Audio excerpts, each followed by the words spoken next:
Hello မဲမင်္ဂလာပါပေါ့နော်ဒီနေ့ကျတော့အကြောင်းအရာနှစ်ခုပေါ်မှာမူတည်ပြီးတော့ကျွန်တော်တို့ဆွေးနွေးကြမယ်အဲ့ဒီအကြောင်းအရာနှစ်ခုပေါ်မှာမူတည်ပြီးတော့နှင်ကဘယ်တစ်ခုကိုရွေးချယ်မလဲဘယ်လိုမျိုးနီးဘယ်ဘဝတစ်ခုကိုရွေးချယ်မလဲနေ့အမြင်လေးကိုသိချင်တယ်ပေါ့နော်အဲ့ဒါကတော့နံပါတ်1တစ်ချက်အဲ့ဒီဘဝကတော့လူငယ်တွေပေါ့နော်လူငယ်ရောဒါမှမဟုတ်ရင်ဒီကလေးအရွယ်ပဲရှိသေးတယ်16နှစ်မကျော်သေးဘူး16နှစ်18နှစ်18နှစ်ဝန်းကျင်ပဲကျောင်းနေတယ်ကျောင်းနေတော့သူတို့ကကွာကလေးအရွယ်ပဲပြောဆယ်ကျော်သက်အရွယ်ပဲစိတ်လှုပ်ရှားကြတယ်စိတ်လှုပ်ရှားတော့ရီးစားတွေပါထားတယ်နောက်ဆုံးတော့ရီးစားထားတော့သူတို့ကကျောင်းပြီးသွားတဲ့အချိန်မှာ12တန်းကျောင်းပြီးသွားတဲ့အချိန်မှာအိမ်ထောင်ကျသွားတယ်အိမ်တော်ကြသွားတယ်သားသမီးတွေနဲ့ရွာမှာပဲဆက်နေသွားတယ်သားသမီးလည်းတစ်ယောက်နှစ်ယောက်ယူတယ်ပေါ့နော်ဘယ်မှလည်းမသွားဖြစ်လိုက်ဘူးသူတို့ဘဝမှာဒါပေမဲ့သူတို့ကအိမ်တော်ကြသွားတယ်အဲ့လိုမျိုးဘဝအခြေအနေတစ်ခုရဲ့ဒီတစ်ခုကြတော့ကလေးပဲကျောင်းနေတယ်12တန်းအောင်တယ်ရီးစားမထားဘူးဒါပေမဲ့ပညာရေးဆက်သွားတယ်တက္ကသိုလ်ပညာရေးအထိစူးစမ်းပြီးတော့ဆက်သွားတယ်ပေါ့နော်အဲ့တော့တက္ကသိုလ်ရောက်တဲ့အချိန်မှာတော့ရည်စားထားရင်လည်းထားမှာပေါ့နော်အဲ့လိုမျိုးပုံစံနောက်တစ်ခုကတက္ကသိုလ်ပြီးတဲ့အချိန်မှာရည်စားထားမယ်ရည်စားထားရင်လည်းထားမယ်ချစ်သူထားမယ်ပြီးတော့အိမ်တော်ပြုမယ်တက္ကသိုလ်ပြီးတဲ့အလုပ်ပြန်လုပ်တယ်ကလေးတွေပါလည်းယူမယ်ပေါ့နော်အဲ့တော့အဲ့လိုမျိုးဘဝနှစ်ခုမှာဆိုရင်နေကဘယ်တစ်ခုကိုရွေးမလဲပထမတစ်ခုဘဝရွေးမလားဒါမှမဟုတ်ဒုတိယတစ်ခုဘဝရွေးမလား12တိုင်းပြီးတယ်ယောက်ျားမယူဘူးရည်စားမထားဘူးတက္ကသိုလ်တွေပဲပြီးမှရည်စားထားတယ်ယောက်ျားယူတယ်ဘယ်တစ်ခုနေရယူမလဲဒုတိယတစ်ခုတော့ယူတော့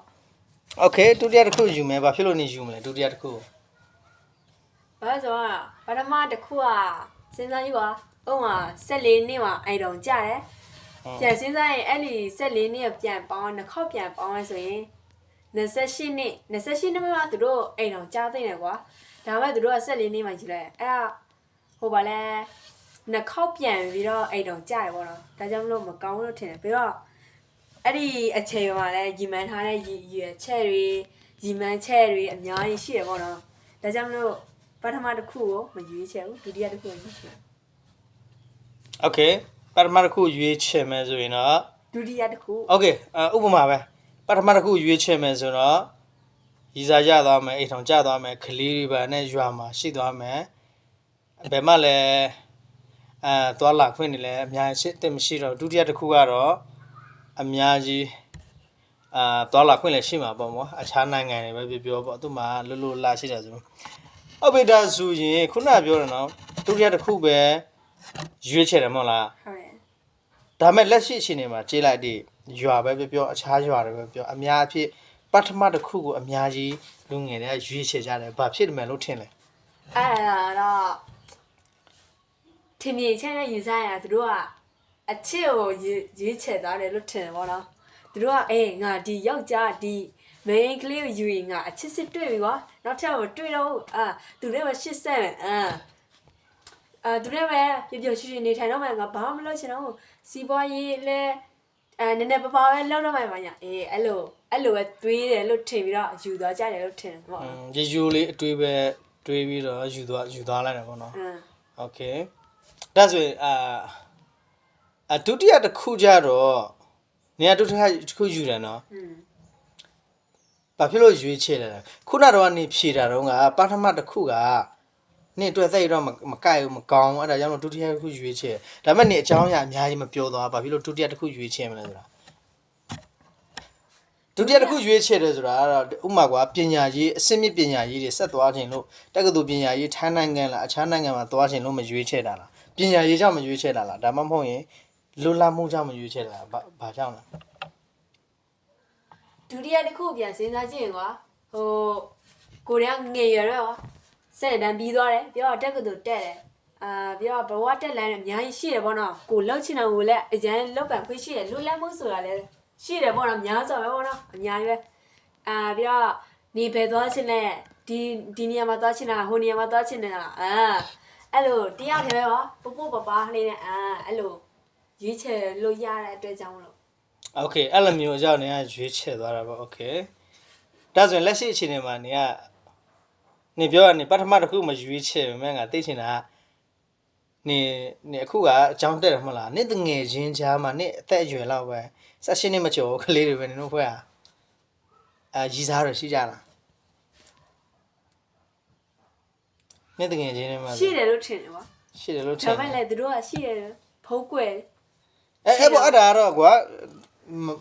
မပေးပေါ်ချင်တာလည်းပါတာဒါတော့တပံမဲ့ဒါပေမဲ့နေကတော့နေထင်တာတော့သူတို့ဂျားမှာဆိုရင်သူတို့ရှိတယ်ရေးစားနော်ဟုတ်ကဲ့ဒါဆိုရင်တော့အဲ့လိုမျိုးဆိုရင်သူတို့ကဘယ်အဲ့ဒီနှစ်ခုတည်းမှဆိုဘယ်တစ်ခုရွေးမယ်လို့ထင်လဲ ပထမတစ်ခုယူရလို့ထင်တယ် Okay ဘာမှတစ်ခုရွေးမယ်လို့ထင်တယ် Okay ဒါဆိုနေကြရောတကယ်ပဲဒုတိယတစ်ခုရွေးမယ်နေပြောတာထားလားဒါဆိုလက်ရှိအခြေအနေမှာနေကရှိပြီလားမရှိသေးဘူးပေါ့ရှိခါနေ ဒီတန်းဂိမ်းစောလိုက်တီတော်ကြီးလိုက်စက်ကတောင်းလိုက်အိပ်ပြန်လိုက်ဆိုတော့ Okay ဒါဆိုရင်နေလက်ရှိအခြေအနေကနေဒုတိယတစ်ခုကိုရီမန်းထားတယ်ဂိမ်းဆော့မယ်ထီတော့ကြည့်မယ်ဆက်ကတောင်းမယ်အိမ်ပြန်မယ်ဒါမဲ့နေဒုတိယတစ်ခုရွေးချယ်မယ်ဆိုပညာရေးဆက်သွားမယ်ဆိုရင်အခြားကျွမ်းကျင်မှုတွေလိုအပ်တယ်အခြားပြင်ဆင်မှုတွေလိုအပ်တယ်ဒါဆိုရင်နေဘာလုပ်နေလဲအဲ့ဒါနေတစ်ခုခုလုပ်လား ဥမာကွာဒီအဖွားအိမ်မှာပြန်လာပြီးတော့လမ်းတော့လဲရောဟိုပါလဲဖုန်းထဲမှာကွာကိုယ့်အတွက်အရေးပါမဲ့ဟာတွေကိုလိုက်ရောလိလာအောင်ရှိရလေအင်္ဂလိပ်တော့ပါတော့ English speaking တော့ပါတော့ Okay အဲ့ဒါဆိုရင်တော့နေကဒုတိယတစ်ခုရွေးဆိုလက်ရှိမှာကတော့ဘာမှလည်းမရှိသေးဘူးပေါ့နေတငယ်ချင်းလိုမျိုး ဘာမှမရှိ Okay ဟုတ်ပြီ Good very good အကယ်လို့နေမှာဒုတိယတစ်ခုရွေးချယ်ပေမဲ့အဲ့ဒီပထမတစ်ခုရွေးချယ်တဲ့သူအနေနဲ့သူတို့ရဲ့နေရာထဲမှာကိုကိုဝင်ကြည့်ပေါ့နော်နေဘယ်လိုမျိုး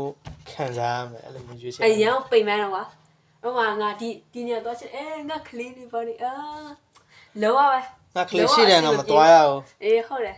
တော့တွိုင်းလဲဒီကလေးကြီးရဟိုလင်ကြီးရဒီဘက်ကြီးရလောရမလွတ်လဲဘူး Okay thank you very much reason ပေါ့လေနော်အကြောင်းပြချက်ပေးတဲ့ကျေးဇူးတင်တယ်ဒုတိယတစ်ခုဒုတိယဘဝရွေးချယ်သွားမယ် Okay